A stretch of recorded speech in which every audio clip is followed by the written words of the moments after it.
I think you're on. Yeah, you're on mute too. There's already 11 people in the waiting room. Okay. Hey, so I just want to check with you that if I share my screen. Yeah.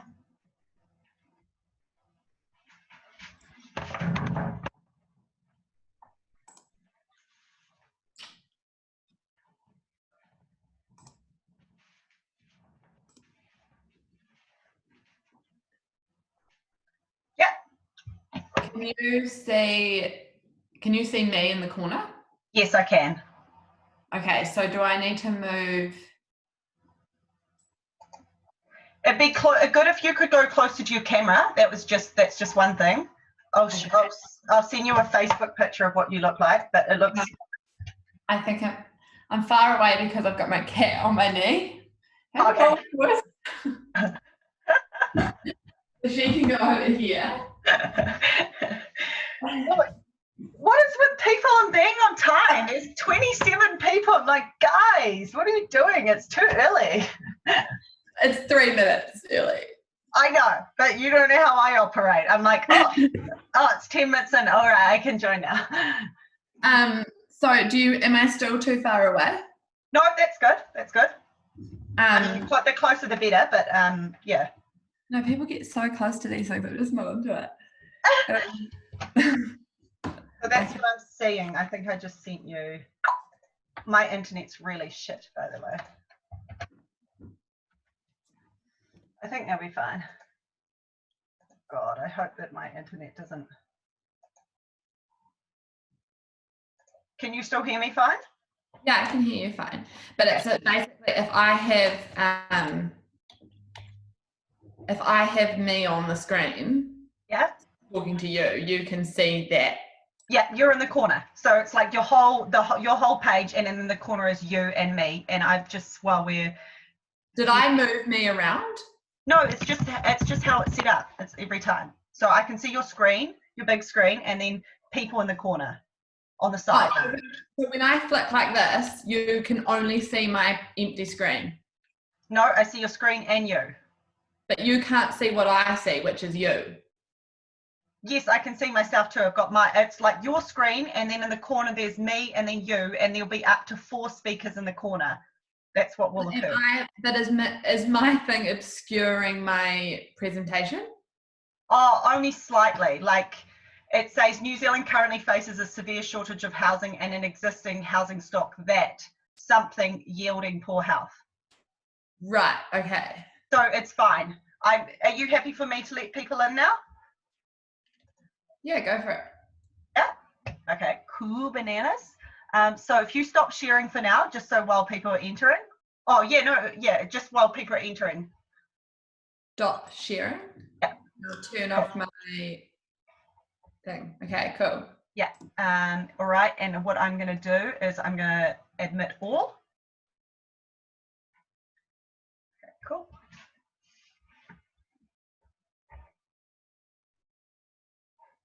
Admit all.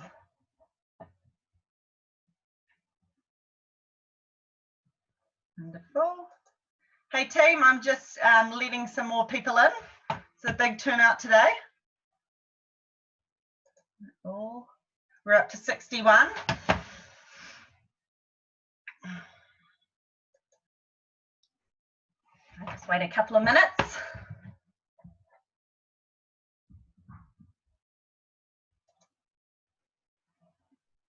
We're into our 70s. And with Cam having, hey! Cool, cool, cool.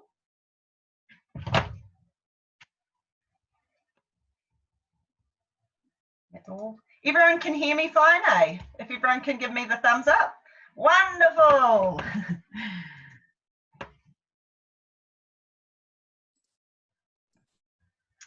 Right.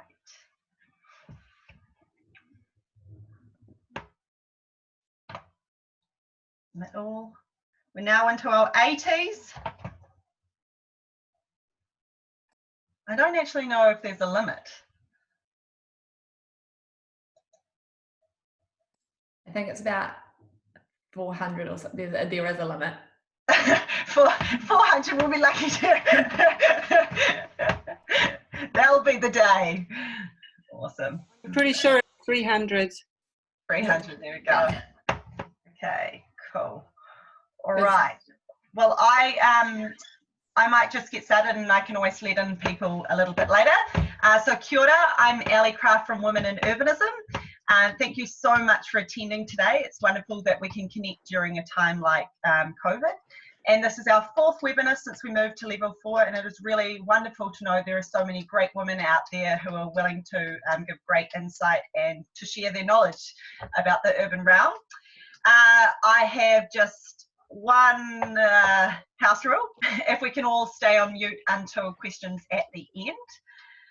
And also, I was going to say, if you yourself or if you have someone you think you'd like to nominate to be a speaker on one of these webinars, that's awesome. And we would love for you to get in touch with the Women in Urbanism, whether it's via Facebook or email. And so about our speaker, thank you very much, Greer. Greer is an urban strategist and director of the Urban Advisory. Greer has a background in law and anthropology with experience in the planning of major urban development and regeneration projects. Greer also chairs the Society for Alternative Development and Industry Representative Group for the community-led housing sector, including cooperative housing, community land trust, and co-housing. So thank you very much, Greer. Today she's going to be talking about alternative housing models in New Zealand. Take it from here, Greer. Thank you. Just unmute myself. Well, thanks for having me, Ali, and Women in Urbanism. So I have got a presentation that covers off a number of different aspects of alternative housing in New Zealand today. So I don't know, Ali, if you can monitor the comment section, but it would be good to get an indication from people whether they were future residents in terms of interested in different housing models, or whether they were the kind of people who worked in government or council or organisations that were professional industry organisations that were interested in a different angle, because I will focus more on some parts and less on others depending on how our kind of ratio is sitting. So even if you can just kind of say resident or professional or something on the other, and then Ali, you can give me a bit of a litmus test at some point, because the presentation can be quite different depending on who our audience is, and I wasn't quite sure today. So I will share my screen with you.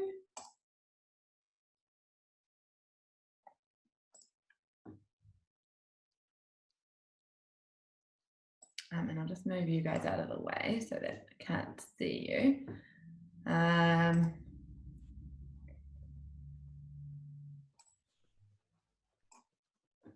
Right. So as Ali said, I'm from an organisation called the Urban Advisory. And today I thought I'd frame our conversation a little bit in terms of why we have been advancing with alternative models in New Zealand. And it largely comes down to the fact that obviously we've got a number of key issues around people's wellbeing and housing affordability. People's preferences for housing are changing. What kind of housing we need in terms of the housing ecosystem in New Zealand is actually starting to shift, and we're really moving away, not in its entirety, but a good portion of people are not so interested in the 3-bedroom dream, and most people can't actually afford that anymore. The opportunities we have now that we're going through significant urban change to diversify our different housing models is a huge opportunity in New Zealand, and we're, I guess, a little bit behind a lot of the rest of the world who've had to already do this. And then what the models actually are, and a little bit about how they work. So what do we know? We know that there's a housing shortage. We know that housing is unaffordable. We know that largely housing has been commodified. So it's a product that people seek to build wealth, as opposed to it being considered a human right, which there is a sector in New Zealand, the community housing providers, community housing Aotearoa being their industry representative group, who are doing really, really great work on providing a range of housing options that are not based on a profit-driven model. So they're a not-for-profit model themselves, and they're really trying to break the mold of how we see housing in New Zealand. They're a really tiny percent. I think they represent just over 3% of the housing sector in New Zealand, and it would be great if we could grow that and make that bigger. But while they share a lot of our common principles, what we're going to be focusing on today is community-led housing models, which are slightly different, even though they sound similar in terms of the community housing sector and the community-led housing sector, but it's a common dichotomy that people get confused.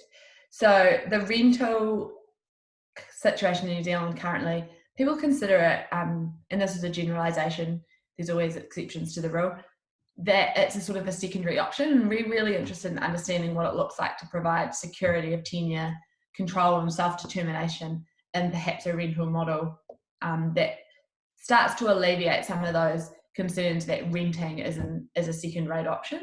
And then the government housing delivery and subsidy programs.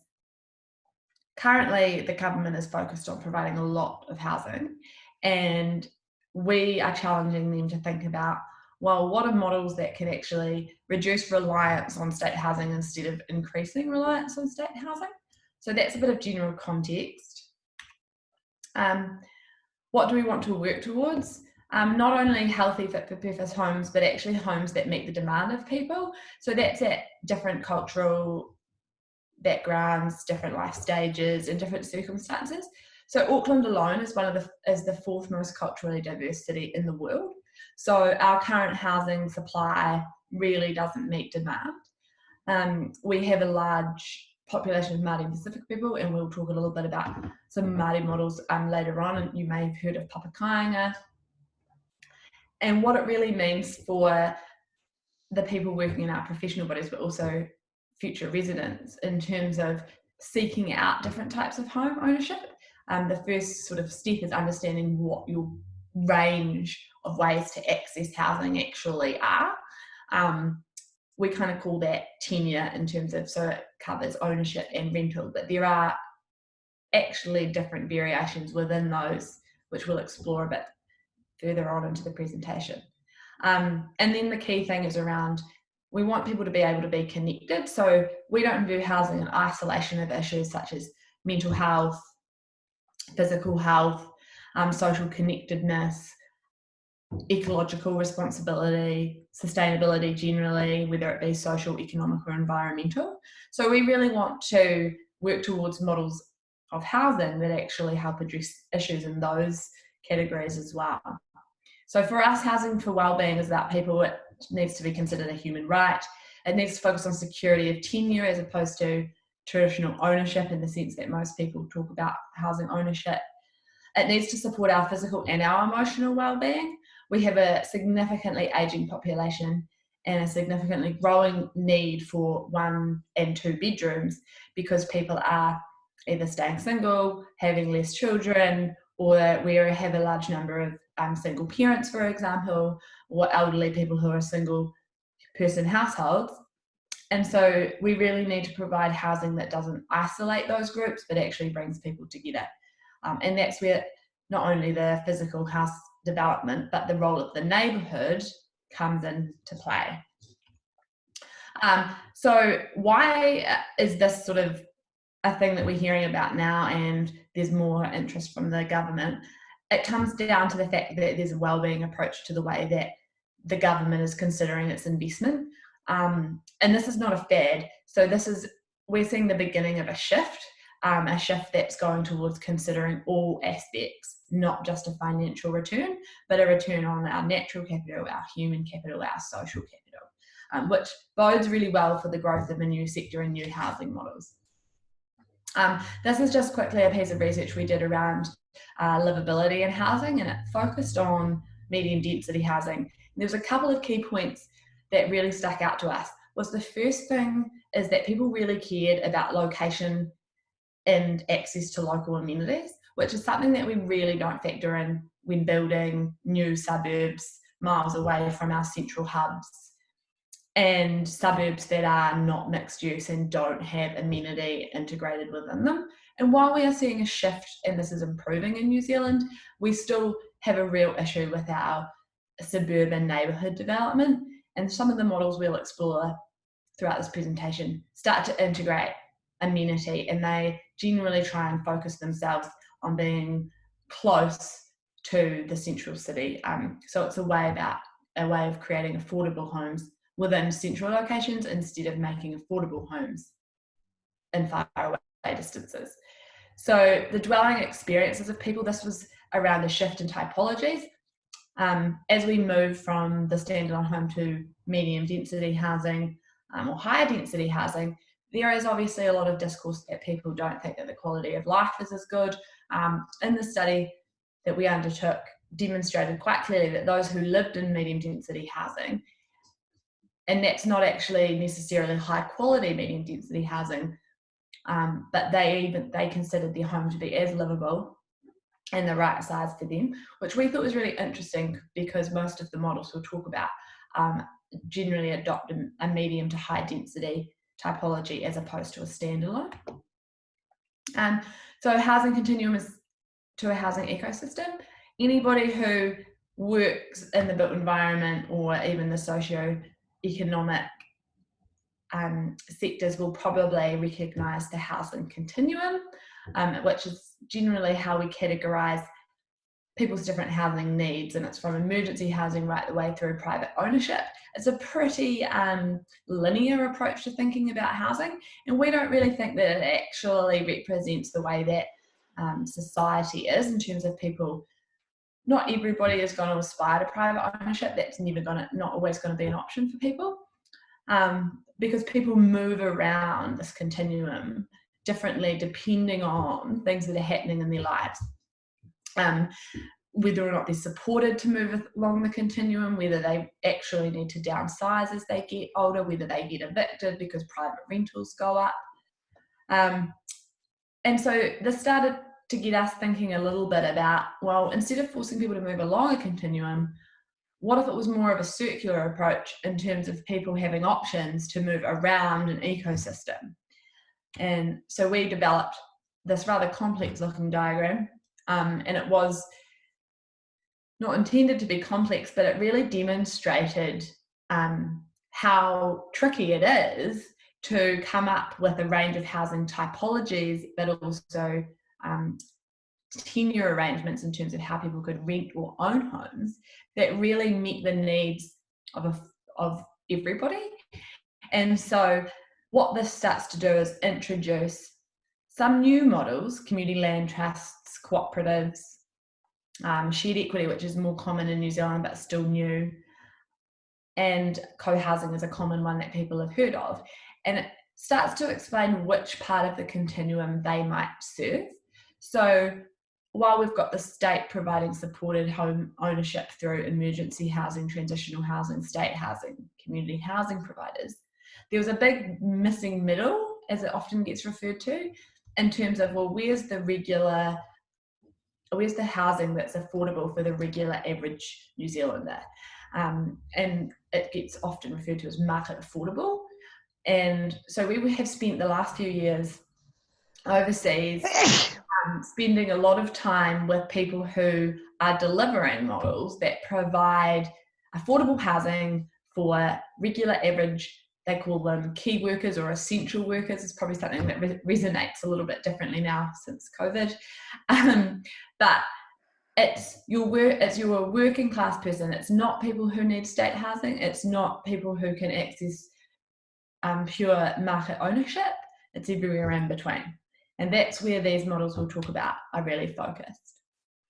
Why is that important? It's because we looked more deeply into demand, and we found that actually when we engaged with community, when we looked at who the people were that needed to buy houses, our traditional market assessment around what our housing demand of the future would look like was actually going to be insufficient to meet the needs, because people generally wanted more than what's available. And so instead of people saying, oh, well, the market's telling us people are buying 3-bedroom homes because that's what's built. We looked at, well, what do people want? And things like centralised car parking, if it meant they had higher quality private spaces, more community gathering areas, more shared amenity, access to public transport, flexible spaces that maybe meant things like guest rooms, laundry, shared laundries, all of these things that could reduce the cost of housing ownership, really came to the forefront of what we have defined as future housing demand. And so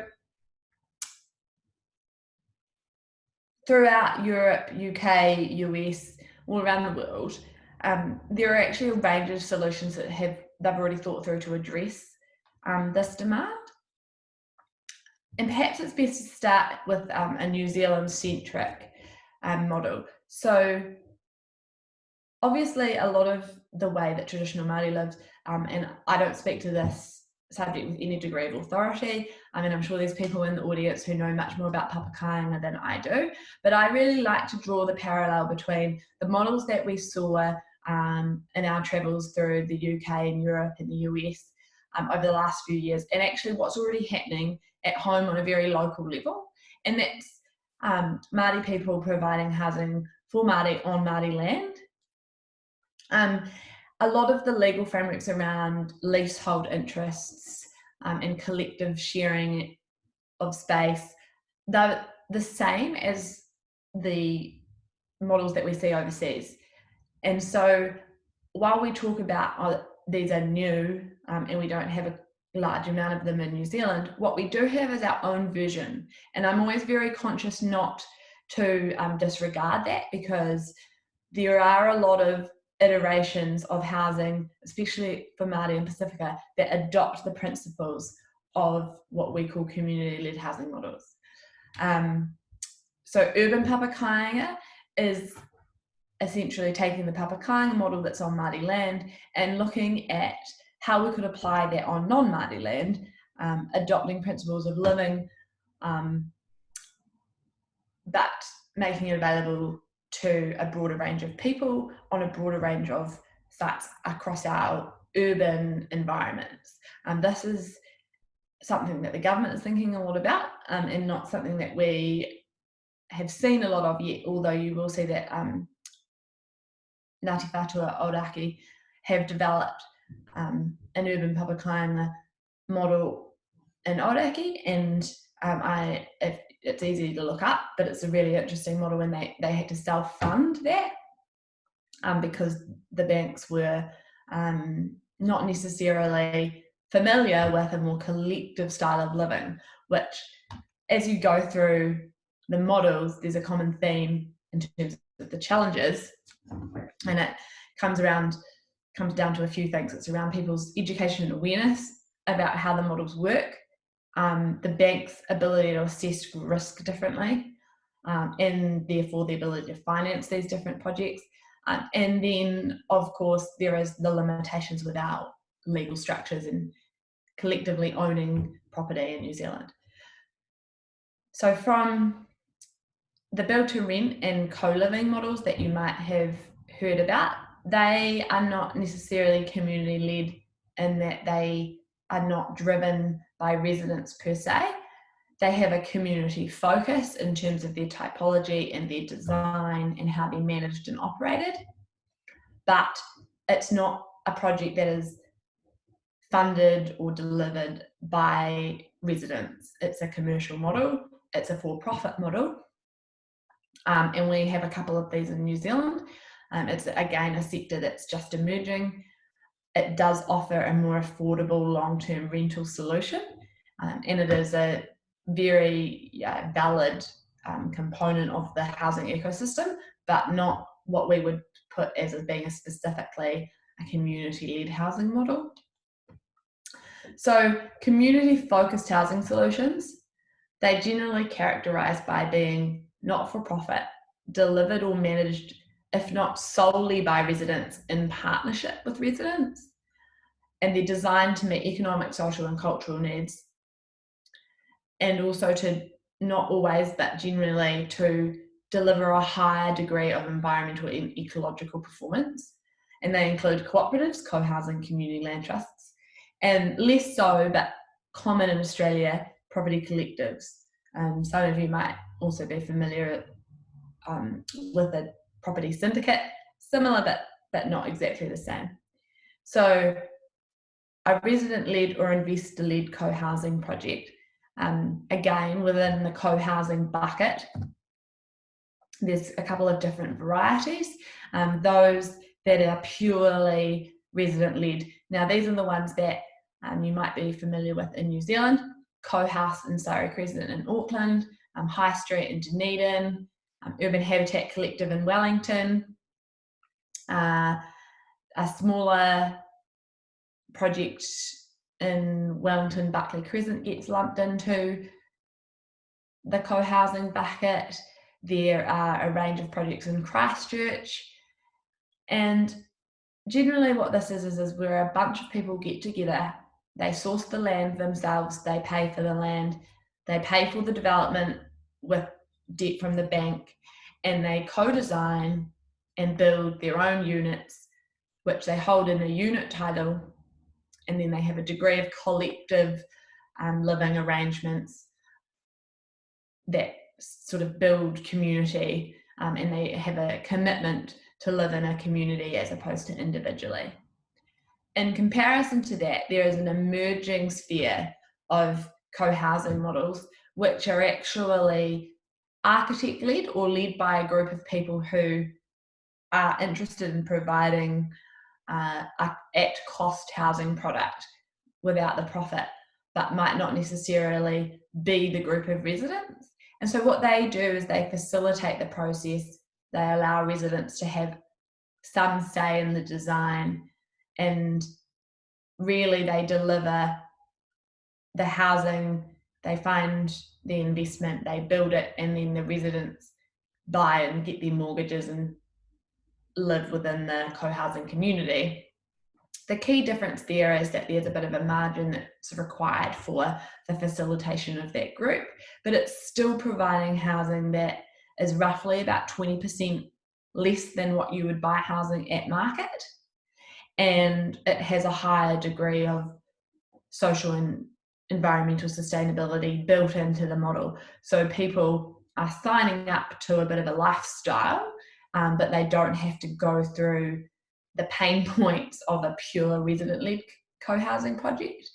To give you an idea, in Germany, in Berlin, the average resident-led co-housing project takes about 7 years.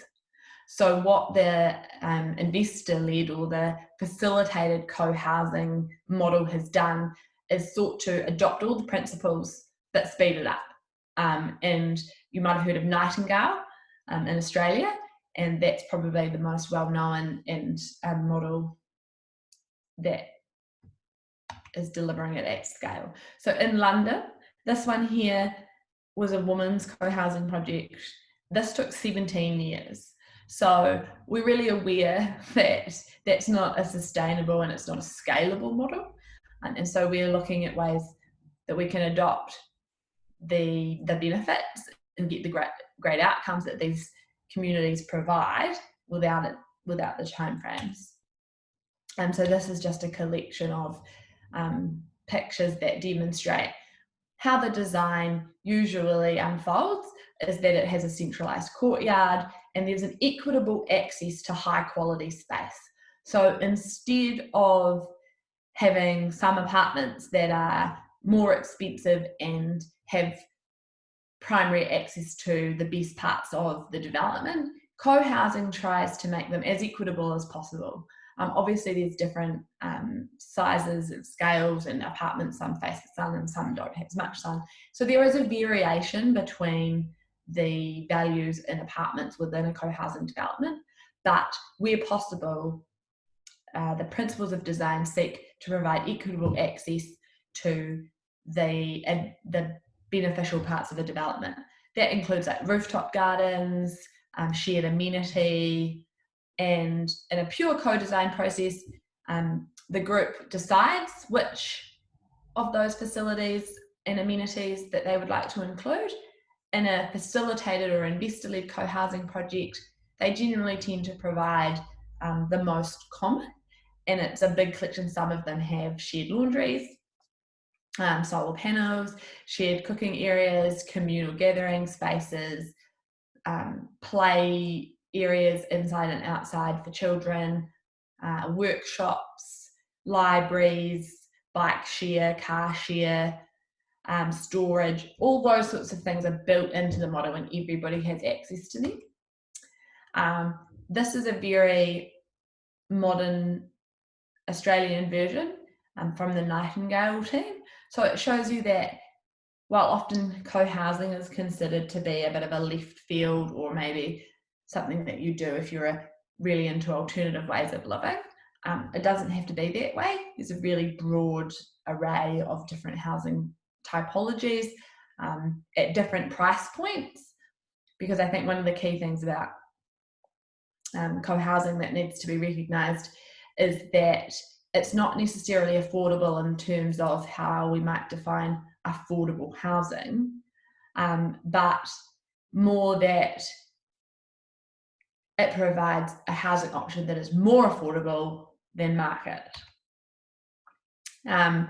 Property collectives, so they're generally smaller scale, and they are a model out of Melbourne that has been replicated in different ways in New Zealand.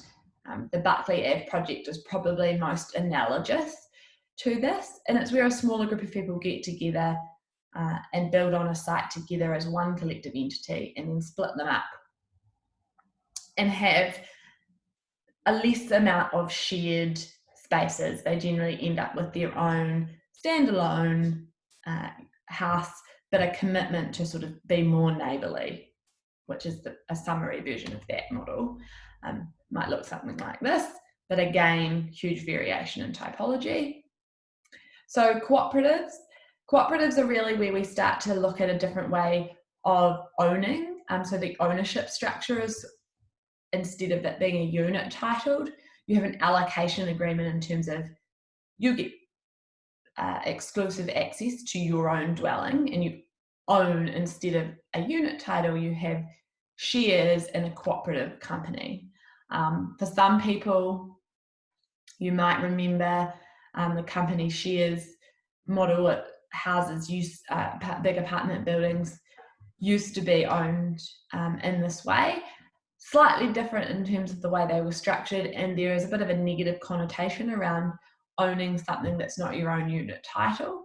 There's obviously massive hurdles with getting mortgages, because the bank doesn't necessarily perceive a cooperative interest as being an equal amount of security as a unit title would, but they really start to deliver on affordability objectives. So in a cooperative, and there are many different varieties, roughly you can break them into either an equity cooperative or a rental cooperative. And obviously a rental cooperative is much more affordable to buy into, because your shares have a lesser value because you're only renting, but you still have an equal democratic participation right. So you still get to vote on matters, and you still get to be involved in decision making, and you still own it in the sense that there's not a third party controlling your home ownership interest. Equity cooperatives are more expensive to buy into, because you have a shareholding that is proportionate to the percentage of building and land that you own. There's a lot of ins and outs to how you set these up. Generally, say in Zurich, for example, 25% of housing is cooperatively owned, because they've had 100 years of cooperative ownership structure. It's legislated, everybody knows how it works, the banks know how it's financed, and the government and the municipalities provide land specifically for cooperatives. And so it's an advantageous model to adopt, because you get preferential treatment in terms of access to land. In New Zealand, we don't have any property cooperatives. So we have lots of cooperative companies, and we have a very strong economic part of the economic base of New Zealand is actually cooperatively owned companies, but we haven't yet translated that into a property ownership model. There are a couple of projects that you can look up, Closer Development in Katikati. They're exploring what a cooperative ownership structure would look like in their pilot project, which is about 20 dwellings, and that's a live project that's progressing really well. So if anyone lives in that area of the country, I suggest looking at that. And then there's a big project in Christchurch called Madras Square, and that's a whole city block within the central city of Christchurch, and they're looking at a range of different models, including the cooperative structure. So why this is really advantageous is because it lowers the buy-in price to home ownership significantly.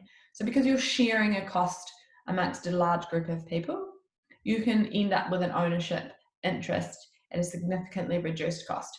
Plus, if you're not a bankable family unit in terms of how banks perceive traditional mortgage lending, then cooperatives offer you the opportunity to be a part of an entity that is a bankable organisation. Again, in New Zealand, the banking sector is new to this, and it's not a well-recognised structure, and so there are many challenges we're working through there. In the projects that generally are getting piloted of this nature, there's a public sector party, either central or local government, involved. They're generally a bit bigger scale because you get the efficiencies in terms of sharing costs around a larger group of people. There's very stringent ways to manage these in terms of the way that they're set up with boards and equivalent organisations as body corporates. And so while most people are probably a little bit overwhelmed with the possibility of how you would collectively manage or govern a property like that, what we saw in all the examples we went to is actually very effective established ways of managing and operating those developments. In Zurich, I think one cooperative owned 13 different buildings, and it included schools, mixed use developments. So that sort of demonstrates how the potential of the sector maybe 100 years from now. So new space in New Zealand. Community land trusts. So basically this is just where we take the land out of the equation. So the land sits within a trust, and the cost of the house that you're buying doesn't factor in the land apart from a small percentage to lease that component. And you can put any one of the other models, cohousing, a rental, a cooperative, a shared equity ownership, on top of a land trust. A land trust is an organisation that's set up usually 1/3, 1/3, 1/3. That's 1/3 residents who live within it, 1/3 the general neighbourhood, and that's usually geographically defined, and then 1/3 experts and stakeholders. So that's in recognition that to establish and manage these types of housing, you need people who actually have the right skills, and the stakeholders generally include the government or council when it comes down to establishment, because they're the ones that put in land in the first place and often seed fund or contribute to the capacity and capability of the groups.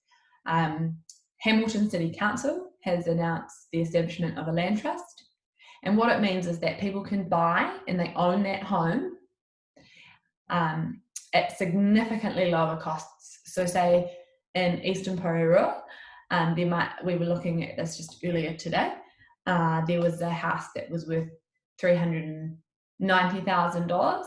If it was to be purchased via a community land trust structure, it would only be that a purchaser would only be looking at buying a home for $290,000, which means that they need a significant lower deposit and a significantly smaller mortgage.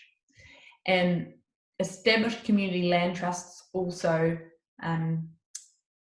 assist people with the wraparound services in terms of what you need to know about home ownership and getting a mortgage. And some of the more well-established community land trusts, we went to one in Burlington in Vermont, US.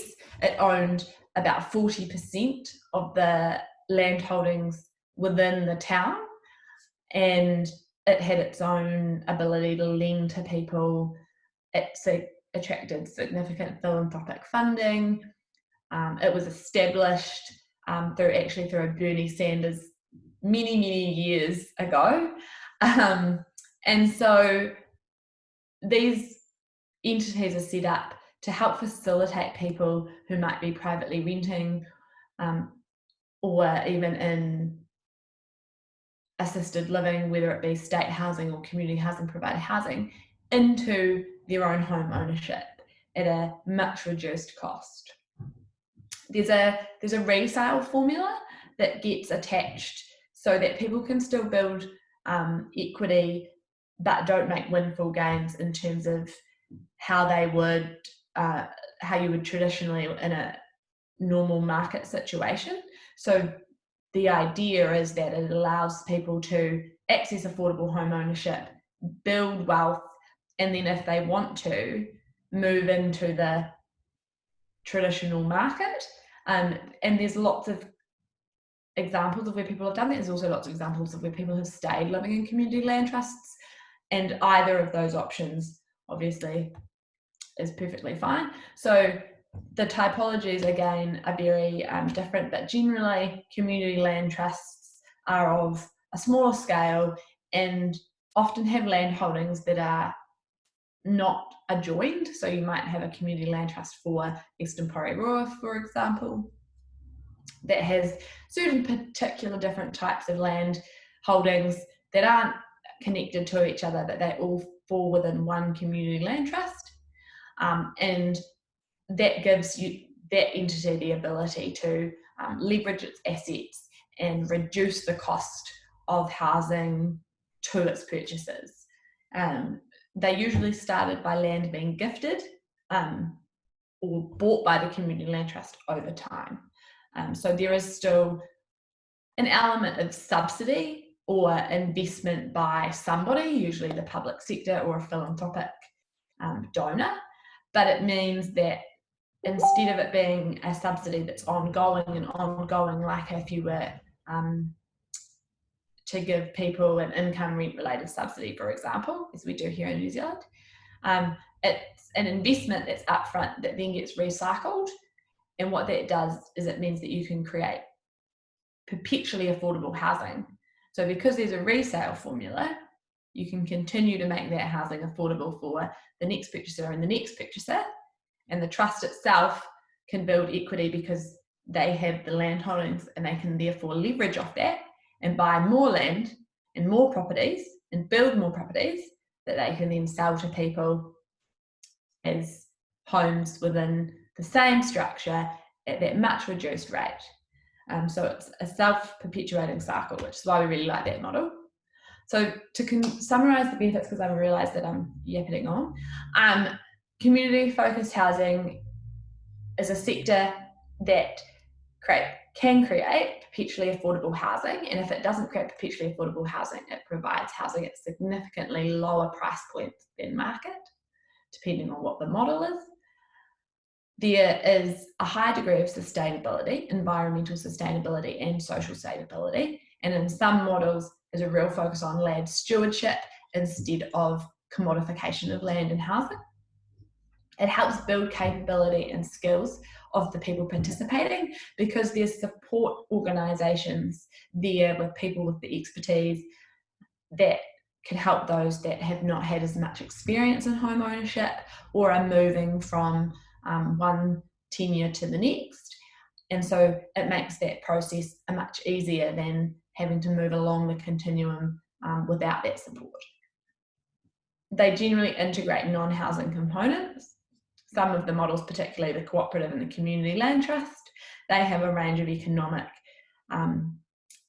elements included in them, whether they be cafes or co-working spaces, and the revenue that produces goes back to the cooperative and helps to reduce the overall cost of to the residents. The quality of design is generally higher when you've got residents involved in the design process, whether it's a small involvement or a large involvement. They tend to focus on whole of life costs and quality living environments, which are not always things that a developer would necessarily consider. And that's not to say that some developers don't, because there's some really good developers out there. And I'm always cautious not to be negative about the housing products that do exist, because we still need those. We just need a broader range of options for people. So they also help with housing mobility and stability. So rise and downsize really easily. For example, if you wanted to move from a 3-bedroom apartment to a 1-bedroom apartment, you could stay living within your same cooperative and do that. And so people don't have to move out of their neighbourhoods when they want to downsize. So say a lot of the problem at the moment with an ageing population is that people are living, individuals or couples are living in big 3-bedroom homes or 4-bedroom homes because they don't want to leave their community. In a cooperative, you can move around within that same structure without leaving your existing neighbourhood and your community. The community land trust is similar. And then obviously the big one is where you have greater levels of social connectedness and community. It delivers better health and wellbeing outcomes. And some of the models have more community building components than others, and it depends on what is preferential to the resident, but generally all of them provide stronger community networks than current standalone market housing does today. So this part is if you're a resident or you're interested in a resident, this is probably not that interesting to you, but it's important because to grow the sector, individual co-housing projects are great, and as I mentioned before, there are a few good examples.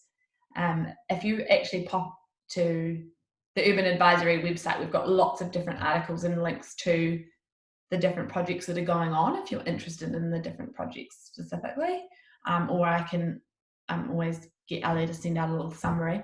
But the sector won't scale unless the government comes to the party and recognises the value that these different models have in our society. And so where the sectors have grown, in the UK, for example, community land trusts have grown. There was 11 about 10 years ago, and that's grown over 1,000%. Because the government recognised the value that they had in providing affordable housing, and they gave significant funding to grow in the sector. And they did that in a number of ways.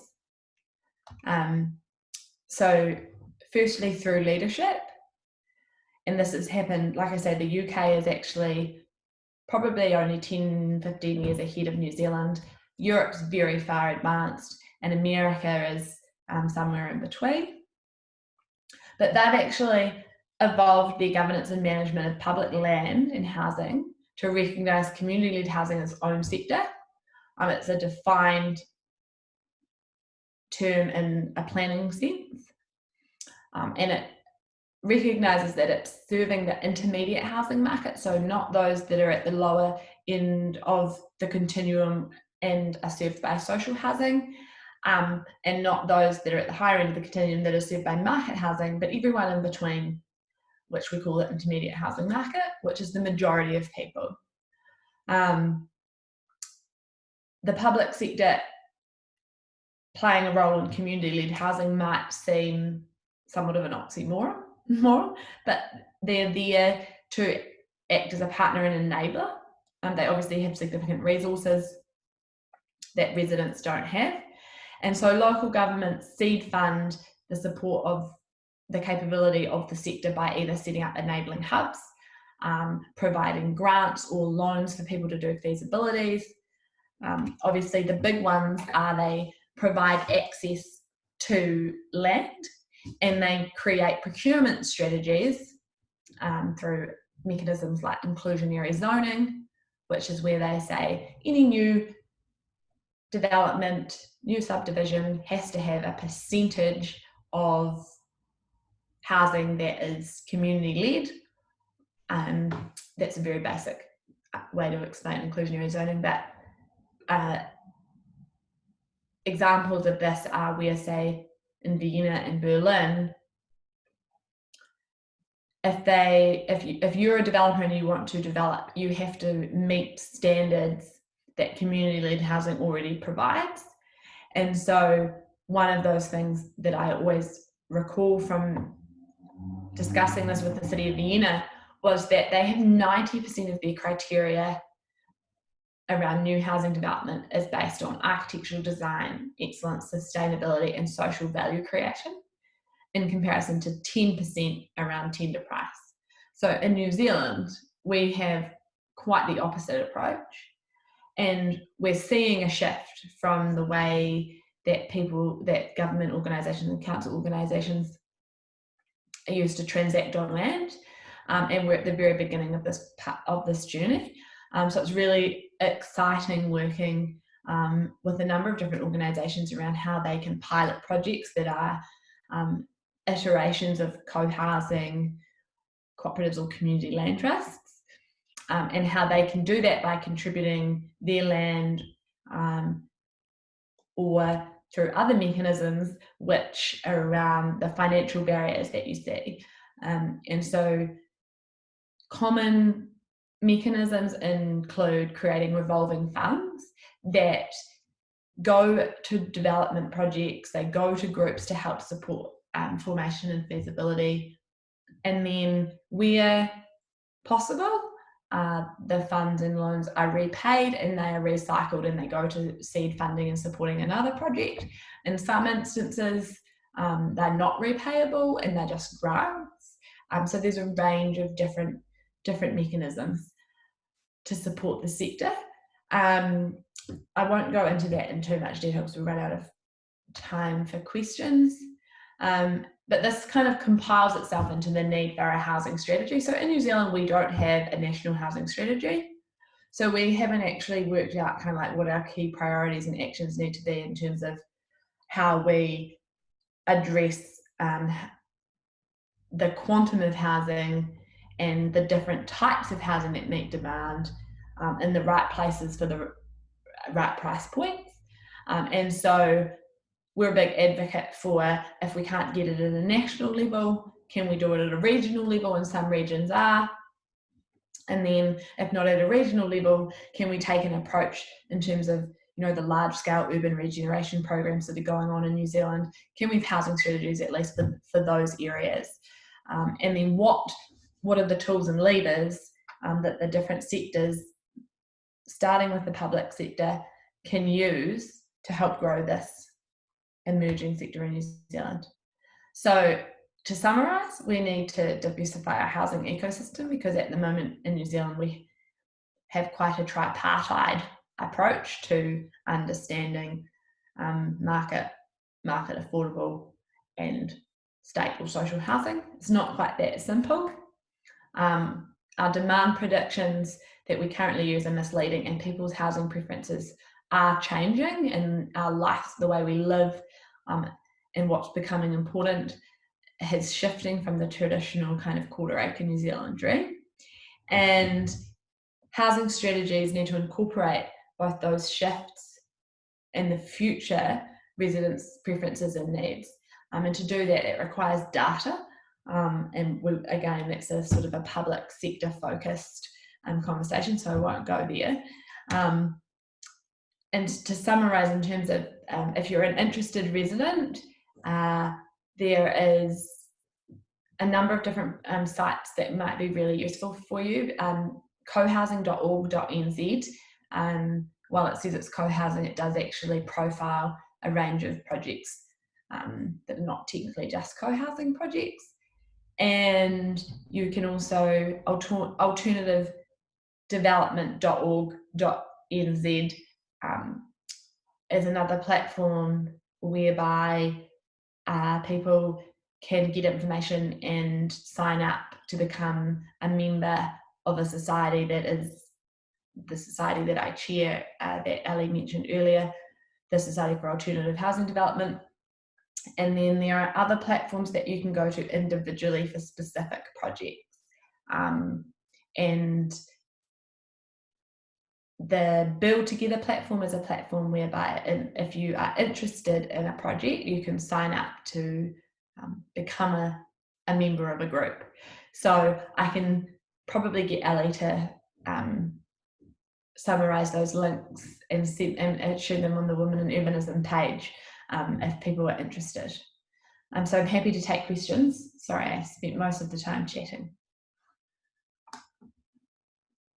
Yeah, I have a question for you, Greer. So I'm quite interested in sort of the older generations as well. And I wondered, sort of, have you studied this community-led strategy for that specific sort of generation? Or would you suggest them being integrated into a community-led sort of like a cooperative or a community land trust that you speak of? Yes, so cohousing in particular was a model that was used or evolved a lot of instances because of the fact that it was elderly people or people who were looking at retirement and they wanted to live flexibly in a different way. So cohousing particularly, and there's a project in Auckland, New Ground Cohousing, and that's a plus 55 cohousing project.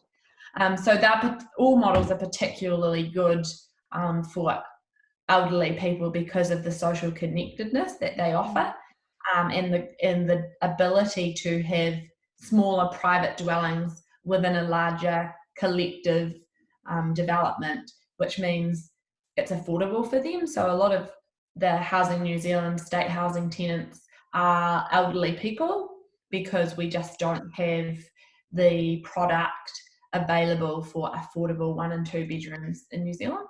And so lots and lots of research. I mean, we haven't personally done the research on the elderly aspect, but lots of it globally that clearly demonstrates the benefit to elderly people.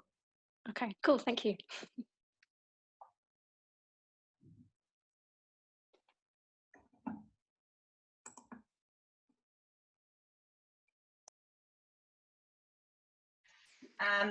Do we have any other questions verbally people want to ask? Otherwise, there's one question: could funding innovation, e.g. bank support, be an additional key issue? Yeah, so I think I briefly covered off that, but it obviously gets lost because there's lots of information. So obviously the banks look at risk, and so because these models are new, they perceive them to be riskier. Again, that's where having the public sector involved in piloting projects really helps, because they can either underwrite, they can give that extra assurance to the bank that the project's not going to fall over because there's a public sector organisation involved. CoHouse, which is the Greyland cohousing project, they actually did the development, are doing the development themselves. They worked with Kiwi Bank, who has been really supportive. They had to meet the same kind of criteria as a regular developer, pay the same fees. So there is hurdles to work through there. When you start pushing the boundaries on things like the ownership structure and the cooperative structure, if you go to the bank and say, I'm a cooperative and I want you to fund me, they'll probably look at you very oddly. So we've got a lot of work to go in that space. But co-housing, the funding, it is harder. It's definitely it's not as straightforward as if you went to get a mortgage for a house that you were purchasing on market. But yeah, it's all part of the evolution. And one of the reasons why we set up the Society for Alternative Housing Development was so that we could be an advocacy and a lobbying group for the professional sector, including banks. The way that they value properties, the valuers need to look at it differently, and so that's another hurdle. Yeah, so you're dead right. Definitely blanket issue.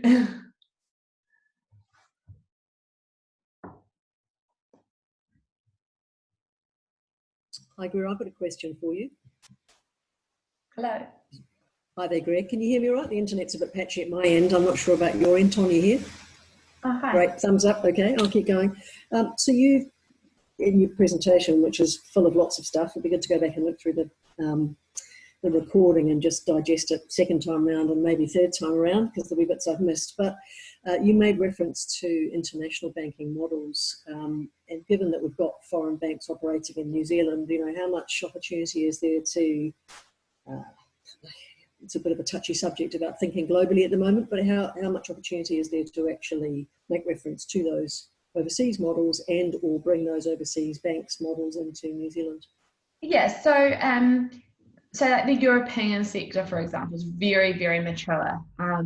And in comparison, Australia, who are our major banks, we had a big finance forum with them to get about a year ago for them to understand how they could provide more of an approach whereby they considered co-housing developers to be home builders instead of commercial developers, and how they could support the sector. And they were very open to that. The kind of key point that stood out for me was that they said, you know, if you're an organised group and you can show us how the risk is being managed, and you come to us with a proposition that's about investment, not subsidy, because a lot of the language that we use when we talk about affordable housing is that it requires a subsidy. And the banks really emphasise, they're like, well, we don't want to hear about that. We want to hear about why it's an investment and how that, if it is a subsidy, how that's producing long-term affordable housing and how the bank's role helps with that. And so a lot of it was about language and framing the questions that were being asked of the banks. So the Nightingale model, for example, that they used for their initial funding, social impact investment. Now, social impact investments are a really interesting space because they still require a return on their capital, but they have a greater appetite for risk and obviously an interest in either social or environmental outcomes or both, which is what defines social impact investment as opposed to regular investment. And so they have funded the Nightingale project in terms of the initial tranche of funding, and then the banks come along because they're like, oh yeah, that makes sense, that's underway. I was on a phone call yesterday and with a broker, and he said, oh, well, if the public sector are going to be involved, my investors are much more confident in potentially putting up this was $13 million equity that we were talking about for a pilot project. Now, like, we're much more confident in putting that up when the public sector's involved. So there are different mechanisms of finance. We don't have to go to the banks once it's proven, and the big banks will see that they don't fall over as projects. It'll become much more common, and Australia are helping us out. And of course, in New Zealand, we have some banks that are cooperative, owned themselves, so they are the particular banks that are probably easier to work with in terms of some of those cooperative structures. But yeah, it's a slow process. The banks don't change easily. That's great, thank you. Yeah, and I guess it's Kiwis are wired for seeing is believing, and so the kind of ethos of open source and sharing of information that exists certainly within the co-housing community is fabulous, because it just, it means it's like, you want to do what? Is eliminated to a certain extent or minimised. Yeah, I mean, I just spent 2 hours this morning with Cohouse, dissecting their process, with the intention that we're doing that and we're writing a book for them, with a focus on the process so that other people in New Zealand can have a really clear roadmap about the hurdles that they've had to navigate, and what not to do, and what they can learn from. And I think the time commitment from the co-housing project to share that information is just kind of unbelievable, really, because everybody's so willing to help other groups who want to. Absolutely. And I mean, that Cambridge Older Women's Housing Cooperative that you mentioned way back, 17 years, and some of their members died in the process of waiting. All of those groups have exactly the same kind of mantra of sharing to enable to shortcut. So that's great. Thank you.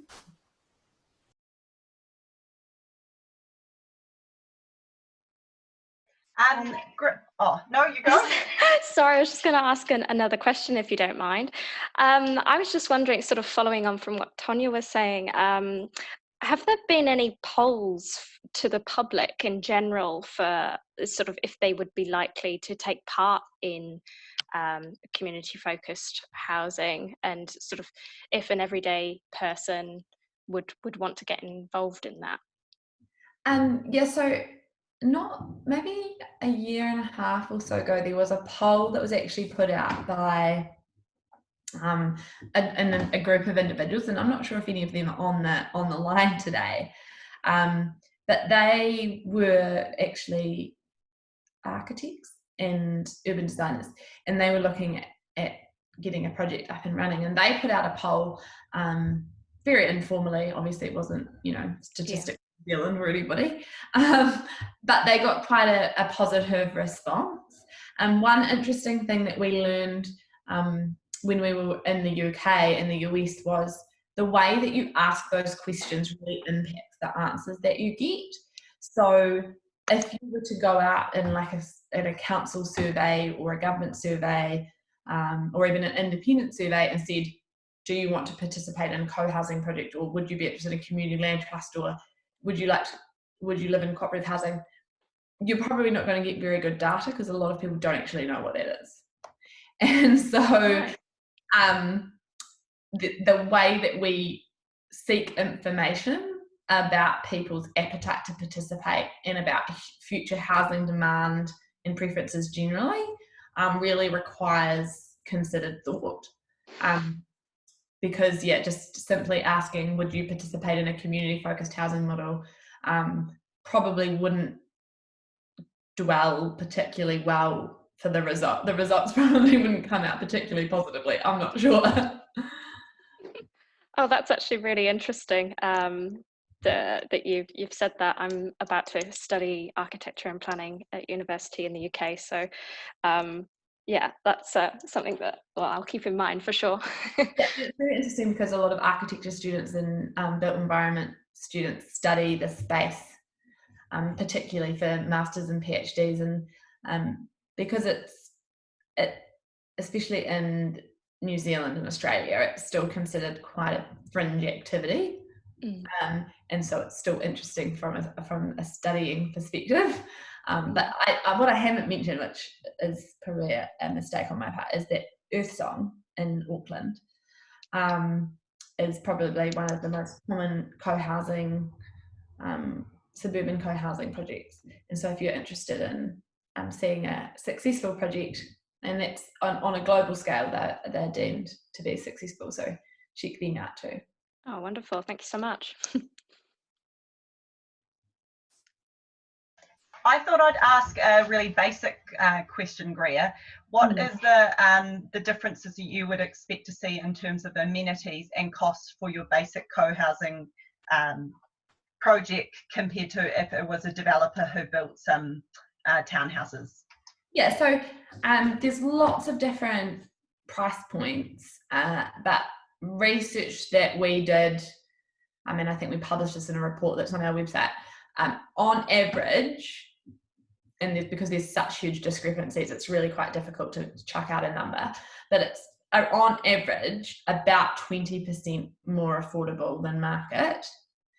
But because the models are so different, and there's so many different variables, it's quite difficult to actually put a number on it. In terms of amenity, again, the models have different elements of shared space. So a community land trust, you might have 3-bedroom regular homes on a community land trust that have no shared amenity. You might have a co-housing project which has got shared laundries, shared kitchen, shared bikes, workshops, libraries,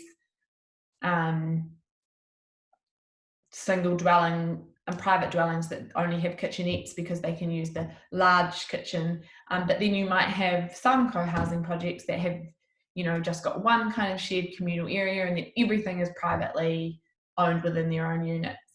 A cooperative, they, in a traditional sense, generally tend to have the greatest amount of additional amenity, and they include the kind of the economic elements in terms of whether they're small businesses, co-working, cafes, those sorts of spaces. And the revenue, like I think I mentioned, actually goes back into the cooperative entity. They might have an operator who operates it if it's, say, like a bakery, because the residents aren't necessarily going to be bakers. But yeah, so it's full breadth of different options. I guess the key point is that where the residents are involved in the co-design process, the developments end up getting what the residents want insofar as that they're economically feasible. For those people who are on the call who are professionals or council or government representatives, some of the projects like cooperatives and community land trusts, they're not necessarily co-designed in a traditional co-design sense. They're facilitated and developed by public sector or in conjunction with a partner, like might be the community housing sector. And then the kind of design aspect comes in at a much later date, and it's more around transferring the democratic control and governance, and maybe co-design of internal elements of the development. So it's not trying to get 50 people to come in and co-design a development from woe to go, whereas a resident-led co-housing project is much more of a, I guess, traditional co-design process. So that, yeah, there's a huge variation between the models, which is quite challenging to group them all together, really, but yeah. Well, we are running 10 minutes over. Is there one last question?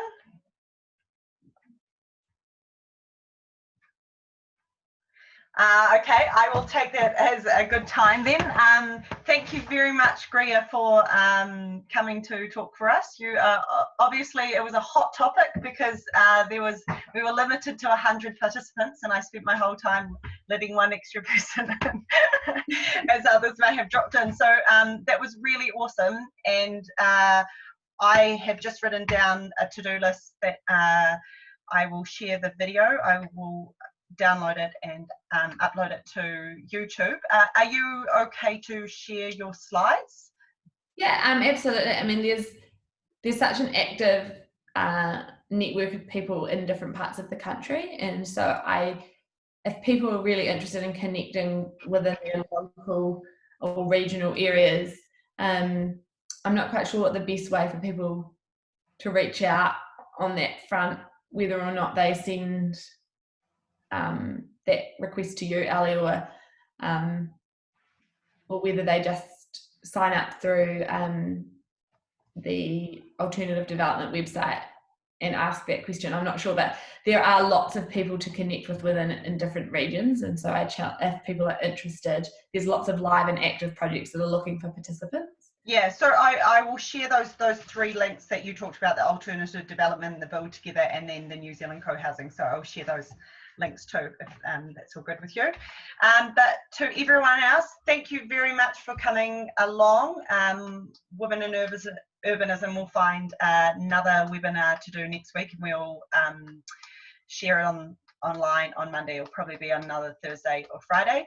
So once again, thank you very much, Greer, for coming along, and I will upload this awesome presentation this week. So thanks all. Good evening. Thank you.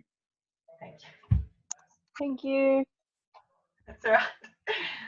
Cheers. Thanks. See ya. See ya.